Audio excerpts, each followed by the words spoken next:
संत शिरोमणि आचार्य गुरुवर श्री विद्यासागर जी महाराज की जय। और हम योग प्रणेता पूज्य गुरुवर श्री प्रणम्य सागर जी महाराज की जय। ओम अरहम नमः। श्री तत्वात् सूत्र के शंका समाधान सत्र में आप सभी का स्वागत है। आज पूज्य श्री के द्वारा आपकी की गई शंकाओं का समाधान किया जाएगा। यदि आप भी अपनी शंकाएं भेजना चाहते हैं तो विजिट कीजिए ttv.arham.yoga और हमारे शंका समाधान फॉर्म को फिल कीजिए। सत्र संबंधी शंकाओं का समाधान स्वयं पूज्य श्री करेंगे। इस कक्षा की सभी जानकारियां जानने के लिए आप हमारी वेबसाइट ttv.arham.yoga को विजिट कर सकते हैं। आप हमारे व्हाट्सएप ग्रुप भी ज्वाइन कर सकते हैं cut.ly/तत्वात् पर।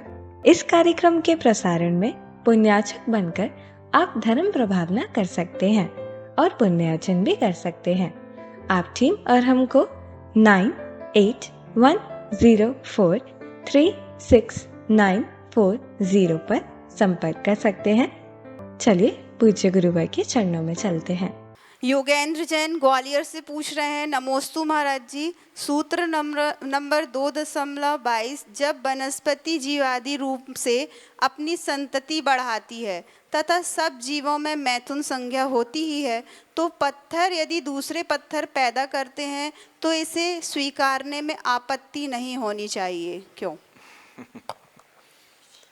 ऐसा है, सिद्ध करना अलग बात है और वास्तव में होना अलग बात होती है ना। मैथुन संज्ञा एक इंद्रियों में अगर हम दिखा पाएंगे, सिद्ध कर पाएंगे, तो 5 प्रकार के एक इंद्रियों में थोड़ा हमें वनस्पति के बारे में जो ज्ञान होता है, वनस्पति जिस तरह से ग्रोथ करती है, उसमें हम कुछ सिद्धि कर सकते हैं। वस्तुतः वो भी एक्चुअली वो नहीं कह सकते कि वो भी मैथुन संज्ञा ही है, लेकिन समझाने की दृष्टि से होता है। तो वनस्पति में तो समझाया जा सकता है, क्योंकि आज का विज्ञान भी उसमें थोड़ा सा इस तरह से कुछ नर मादा की कल्पना करता है, यद्यपि वो भी सिद्धांत की दृष्टि से सही नहीं है, लेकिन वो ठीक है समझने के लिए। बस इतना ही है कि बस हम उसको समझ सकते हैं, किसी भी नए व्यक्ति को समझा सकते हैं। तो वस्तुतः तो वनस्पति में भी हम मैथुन संज्ञा सिद्ध नहीं कर सकते हैं अगर देखा जाए तो। और पत्थर आदि में तो वो भी सिद्ध नहीं हो सकती है। ये पत्थर की वृद्धि होना या उत्पन्न होना, ये सब कोई मैथुन संज्ञा के परिणाम नहीं है, क्योंकि वो तो जो है एक इंद्रिय में संभव ही नहीं है ना।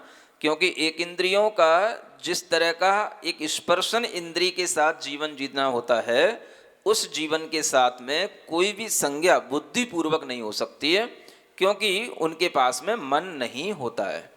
तो इस तरह से हमें केवल यह चीज़ें स्वीकारनी चाहिए, श्रद्धा से माननी चाहिए, क्योंकि इन भावों का उनमें अभाव नहीं है, लेकिन उसका कार्य दिखाई दे ऐसा कोई जरूरी नहीं होता है। तो एक इंद्रियों में किसी भी तरह की संज्ञा की सिद्धि करना कठिन है, लेकिन संज्ञा का अभाव नहीं है, क्योंकि वो संसारी जीव हैं, इसलिए हमें उनमें संज्ञा को विद्यमान होती हैं, ऐसा कहना होता है। राजेंद्र जैन पूछ रहे हैं, नमोस्तु गुरुदेव। आपने बताया कि श्रुत मन का विषय है, तो अमनस्क जीवों में श्रुत ज्ञान कौन सी इंद्रिय से होता है? क्या अमनस्क जीवों को श्रुत ज्ञान समनस्क जीवों की तरह ही होता है या नहीं?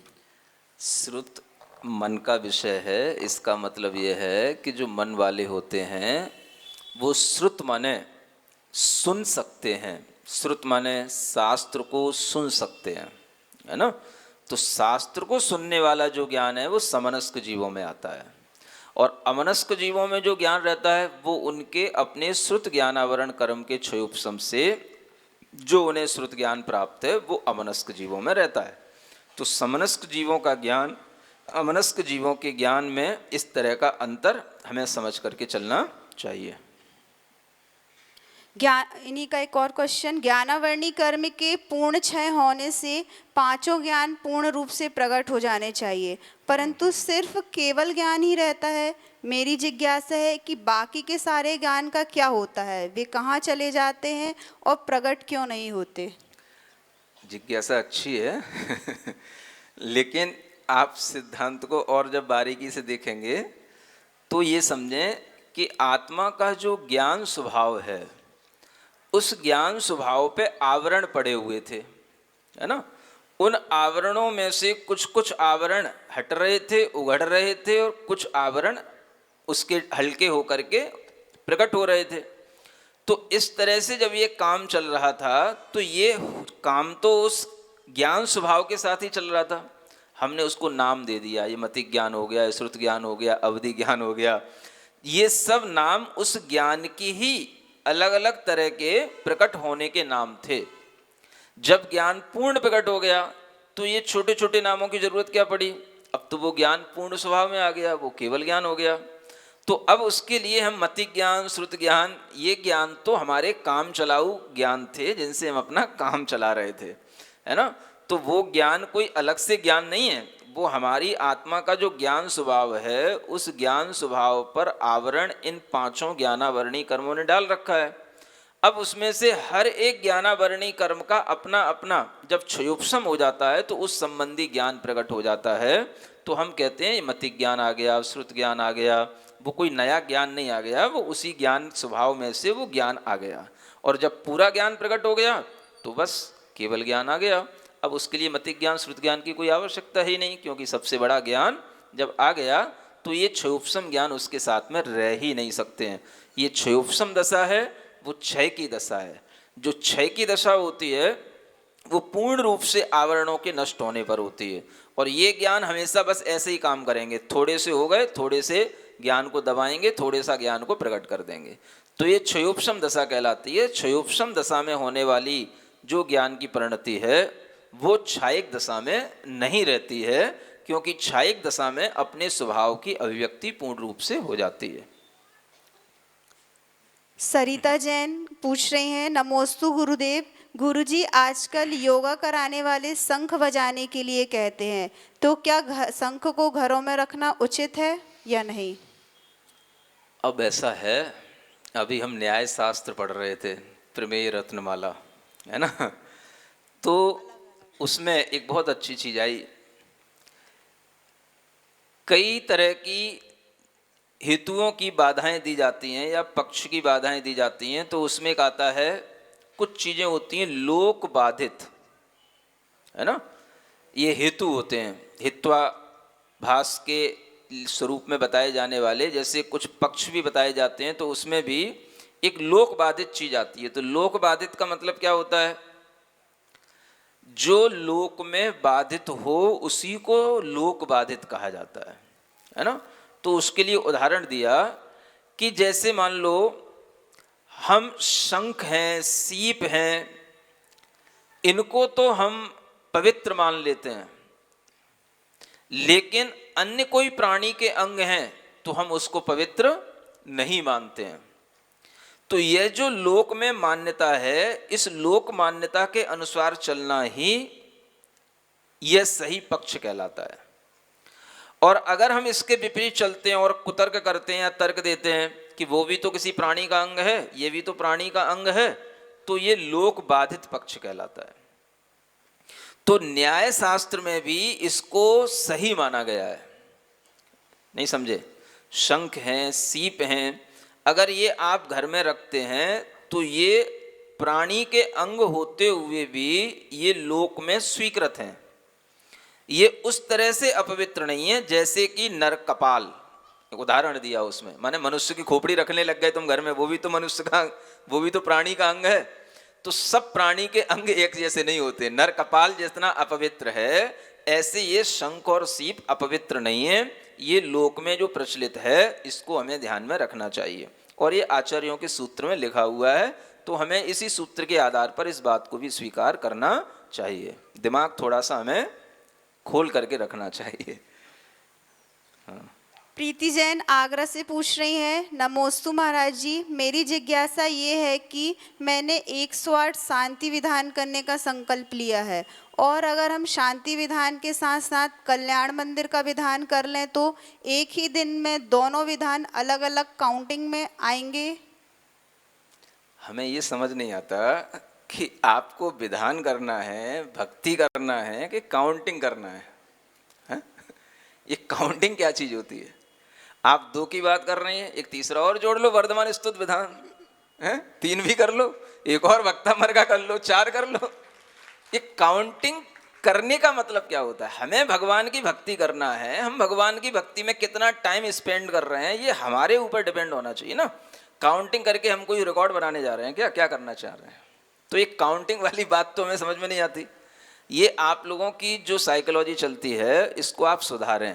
समझ आ रहा है ना कि हमें भगवान की भक्ति करना है। हम चाहे शांति विधान कर रहे हैं, चाहे उसी में कल्याण मंदिर भी कर लें, भगवान कोई फर्क पड़ रहा है क्या? किसके लिए कर रहे हैं? हमको समझ में नहीं आता कि आप कौन क्या स्वरूप समझ करके क्या क्रिया करते हैं। कभी कभी यही समझ नहीं आता।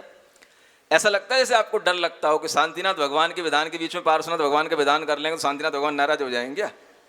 है क्या मतलब होता है ये सब बातों का?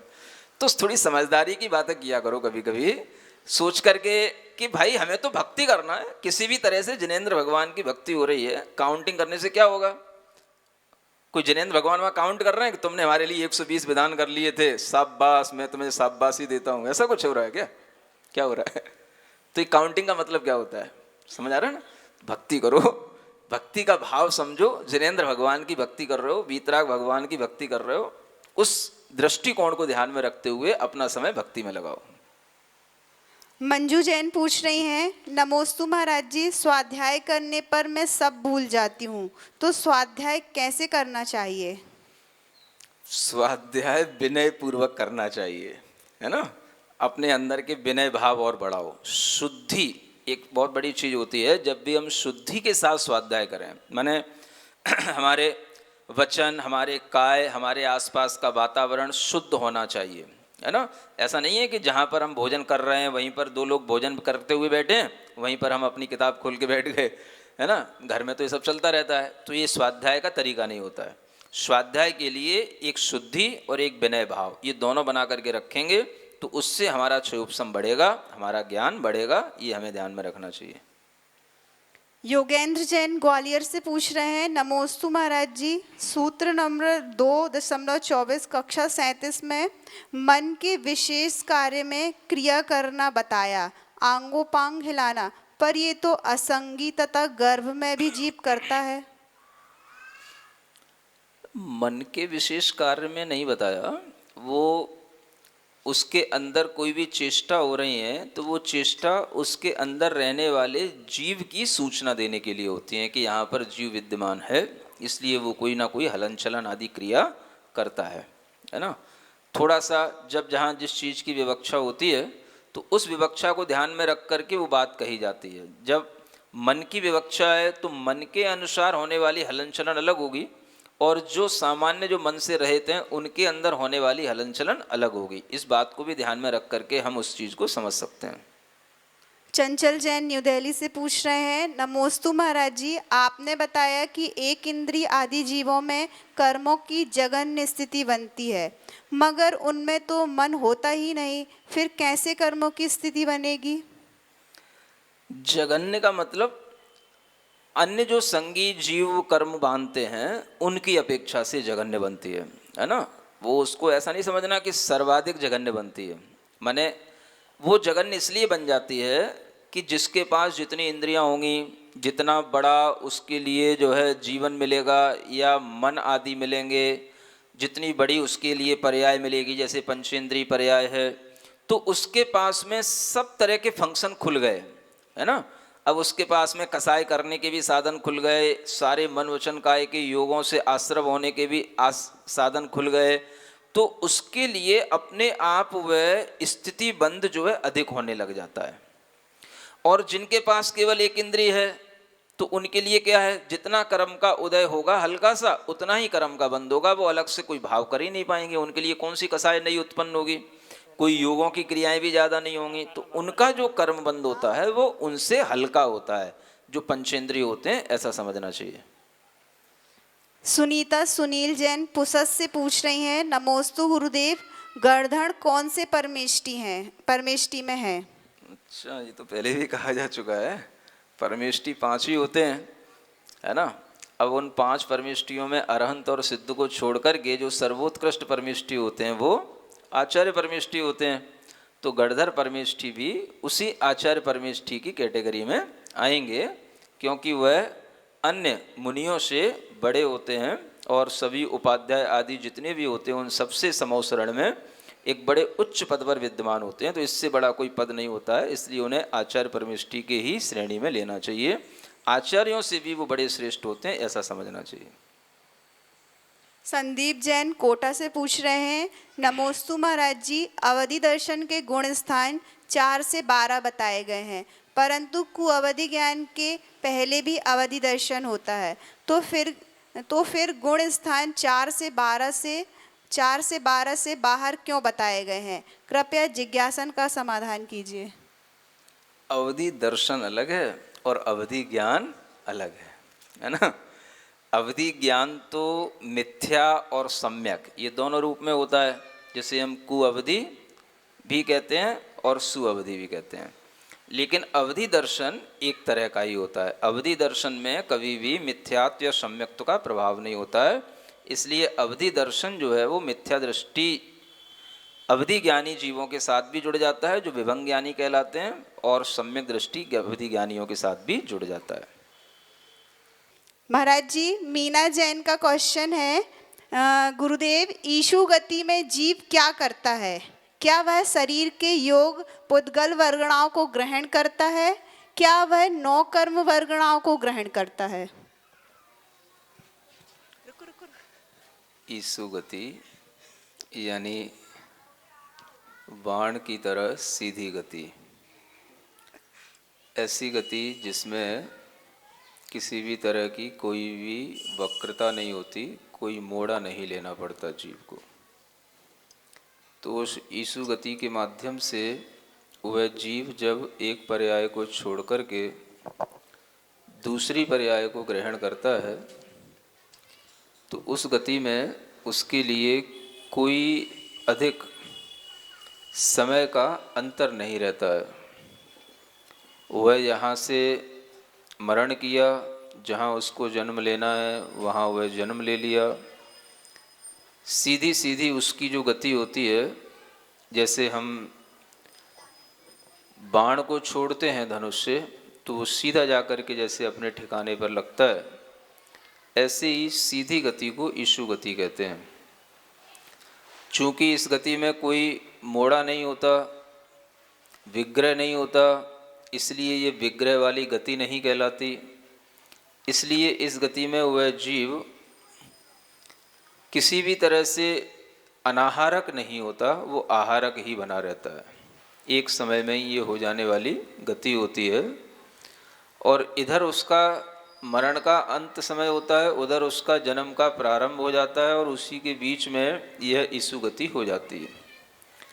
तो उस गति में उसके लिए निरंतर वह आहारकता जो है वो बनी रहती है, और वह आहारकता बनी रहने के कारण से ही वह जीव उस समय पर उस गति में भी वह निरंतर, उसके लिए एक समय भी मिला नहीं जिसमें कि वह अनाहारक हो पाता। अनाहारक होगा तो ही वो 9 कर्म वर्गणाओं का ग्रहण करना छोड़ेगा।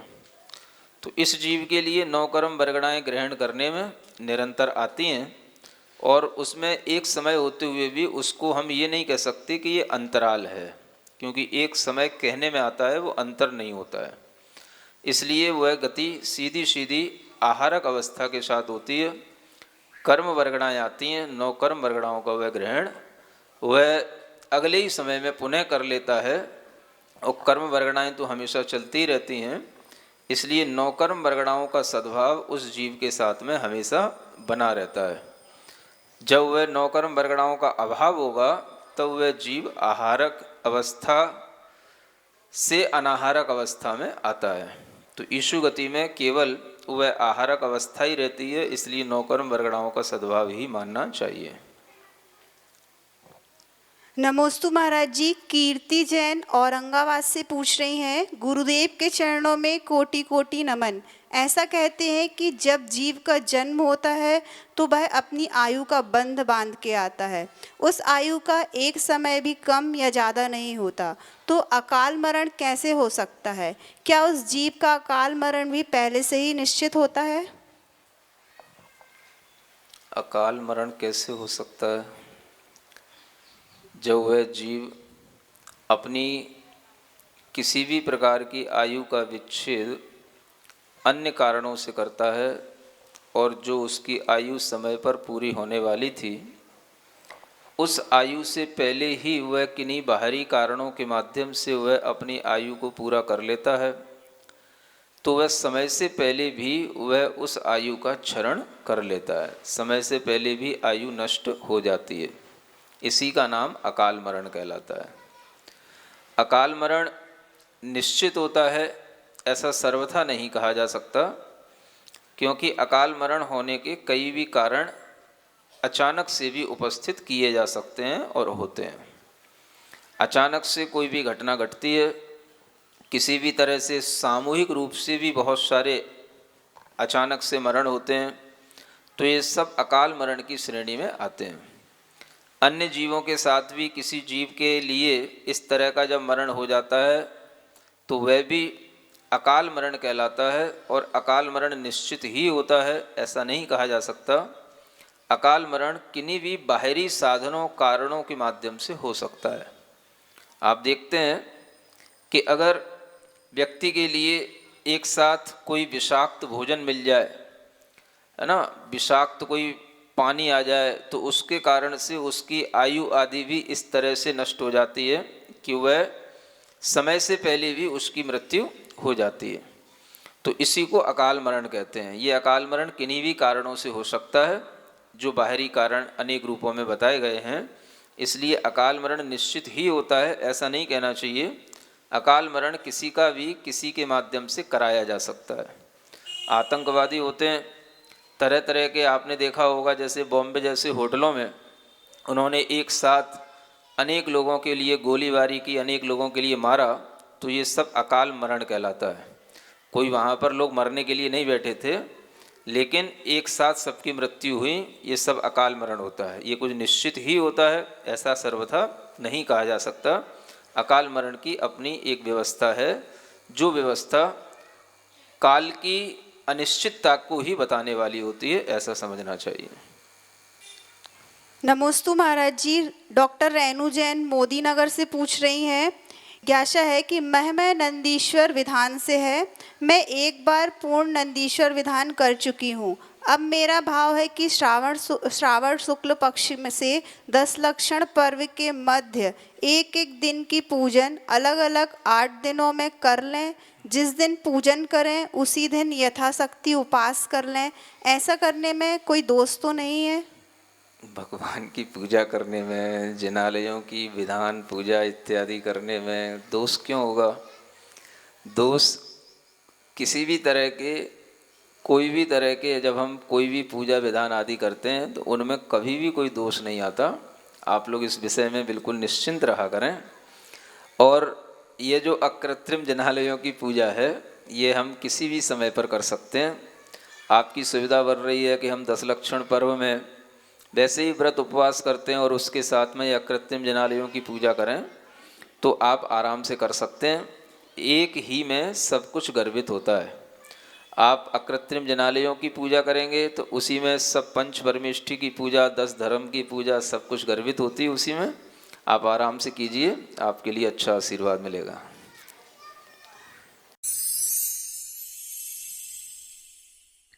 सिरिजिणवाणी जग कल्याणी जग जन मदतम मोहरी जनमण हारी गढ़हर हारी जम जरा भव रोग हरि तिथ्य राणम दिव्य झुणिम जो पढ़ई सुणई मय्ये धारई राणम सौख मणंतम धरिय सासद मोक्ष पदम पावई सासद मोक्ष पदम पावई।